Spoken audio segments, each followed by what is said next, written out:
Hello bachcho, let's read the question. The question is a heavy iron bar of weight W is having its one end on the ground and the other on the shoulder of a man. The rod makes an angle theta with the horizontal. What is the weight experienced by the man? तो question में है कि कोई heavy iron का बार है जो कि उसका एक एंड जो है किसी आदमी के शोल्डर पे है, ठीक है। तो ये उसका एक एंड किसी इंसान के शोल्डर पे, मान लेते हैं ये हेवी आयरन बार है और वो क्या कर रहा है कि वो एंगल थीटा बना रहा है विद द हॉरिजॉन्टल। हॉरिजॉन्टल से उसका जो एंगल है वो थीटा है और हमको निकालना क्या है, weight experienced by the man. आदमी जो अपने कंधे पे उठाया हुआ है उसको इस आयरन का क्या वेट होता है, ठीक है। तो let's discuss the key concepts. तो यहाँ पे जो कॉन्सेप्ट होगा, सबसे पहले तो हम इसका फ्री बॉडी डायग्राम बनाएंगे। अगर ये हेवी आयरन बार है तो इसके सेंटर ऑफ मास से, ठीक है, जो वेट लगेगा डाउनवर्ड, ठीक है, और उसका वेट गिवन है mg जिसका वैल्यू गिवन है w, ठीक है, and वो डाउनवर्ड लगेगा। और अगर हम मान लेते हैं कि इस इंसान को जो वेट शो होगा वो आए ये इस बार, ये बार का जो वेट इसको होगा वो अपवर्ड लगेगा, ये कहीं पे दिया हुआ है F1, ठीक है।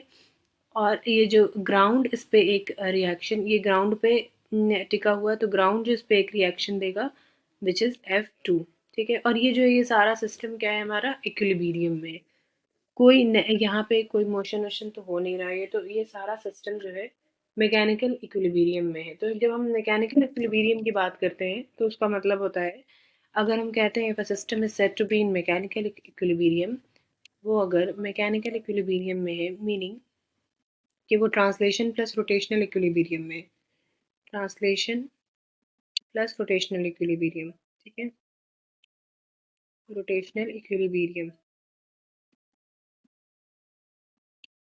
मैकेनिकल इक्विलिब्रियम का मतलब यही होता है कि उस पे जो तो ट्रांसलेशन और अगर रोटेशनल इक्विलिब्रियम में है तो हम इसको कैसे लिख सकते हैं, sigma F is equal to zero. मतलब ये क्या है, ट्रांसलेशन फोर्स जितना भी इस पे नेट फोर्स एक्ट वो ज़ीरो होगा, and sigma tau is equal to zero, sum of all the torque all the moments is zero, ठीक है। ये दो चीज़ यहाँ पे आएगी और इसका फ्री बॉडी डायग्राम तो यही है। और यहाँ पे एंगल एंगल अगर थीटा दिया हुआ है तो ये तो इसका एल, ये इसका लेंथ अगर हम एल मान लें तो ये हो जाएगा L/2, ठीक है। तो ये वाला हो जाएगा L, अगर हम इसको ऐसे करें तो ये हो जाएगा L/2 cos थीटा, और ये पूरा जो हो जाएगा वो क्या होगा, L cos थीटा। अब ये एक मैकेनिकल इक्विलिब्रियम में है ये सिस्टम, ठीक है। ये हम देख सकते हैं कि इस पर नेट जो फोर्स है और नेट टॉर्क ज़ीरो है। इसी दोनों को यूज़ करके हम आगे सॉल्व करेंगे। तो अगर नेट फोर्स ज़ीरो है तो मीनिंग वेट नीचे लग रहा है और ये F1 और F2 ऊपर लग रहा है।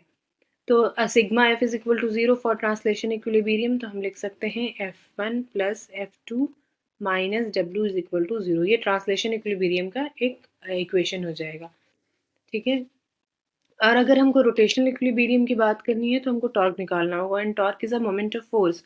और मोमेंट ऑफ फोर्स को हम कैसे डिफाइन करते हैं, tau is equal to R cross F, ठीक है, which is equal to R F sine theta. अगर थीटा इन दोनों के बीच का एंगल 90 डिग्री है तो हम इसको लिख सकते हैं साइन 91 होता है, तो R perpendicular distance into F, ठीक है। तो अगर हम यहाँ पे बात करें, ये मान लेते हैं ये एक पॉइंट हो गया ओ और ये एक पी, ठीक है। तो हमको निकालना है क्या है, F1, जो मैन को फील हो रहा है इसका वेट। तो W डाउनवर्ड लग रहा है, अगर हम इससे W यहाँ पे लग रहा है तो ये वाला ये ऐसे लग रहा है, और इसका परपेंडिकुलर डिस्टेंस मतलब ये वाला, इस पॉइंट के अबाउट अगर हम देखेंगे इसका रोटेशन, तब क्या हम लेंगे कि ये W एंड दिस, अगर हम इसको A मान लेते हैं, और ये वाला डिस्टेंस, ठीक है ना, ये वाला डिस्टेंस और ये वेट, तो मोमेंट क्या हो जाएगा, W एंड AO वेट। और अगर हम F1 का मोमेंट लें अबाउट अ पॉइंट O, तो क्या होगा, वेट की वजह से जो है वो नीचे इस तरफ रोटेट करेगा, ठीक है। क्योंकि क्या होता है, टॉर्क R क्रॉस F, तो ये इधर लग रहा है तो ये डाउनवर्ड, और इसकी वजह से F1 की वजह से ये इस ऊपर की तरफ रोटेट करेगा F1 की वजह से, है ना। तो अगर हम मोमेंट ले F1 और W का, तो यहाँ पे हमारा क्या आ जाएगा, F1 ऊपर लग रहा है और परपेंडिकुलर डिस्टेंस क्या है F1, ये वाला डिस्टेंस, तो ये हो जाएगा F1 इंटू एल, और माइनस, क्योंकि इन दोनों का क्या है डायरेक्शन अलग है, एक ऊपर की तरफ रोटेट करेगा मतलब एंटी क्लॉकवाइज, एक क्लॉकवाइज, ठीक है, तो ये अपोजिट होगा, माइनस वेट और ये वाला AO, ठीक है। तो अगर हम टॉर्क लिखें तो sigma tau is equal to 0, और हम इस पॉइंट के अबाउट ले रहे हैं, तो यहाँ पे तो कोई F2 का तो कोई परपेंडिकुलर डिस्टेंस है ही नहीं, ठीक है। तो अगर F1 और W का लें तो हमारा क्या आ जाएगा, F2 और परपेंडिकुलर डिस्टेंस इस पॉइंट के अबाउट ले रहे हैं तो ये पूरा आ जाएगा, मतलब L cos थीटा माइनस, एक का ओरिएंटेशन अलग है W, L/2 cos theta centre of mass से, weight L/2 cos theta is equal to 0।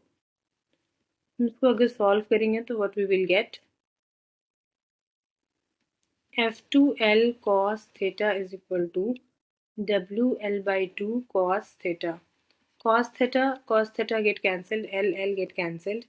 तो F2 is equal to W/2, ये आ जाएगा हमारा आंसर, ठीक है। W/2, ये जो मैन को जो फील होगा इस आयरन रॉड का, वो हो जाएगा इसके वेट का आधा, ठीक है। So the correct option will be the D। I hope you will understand. Thank you.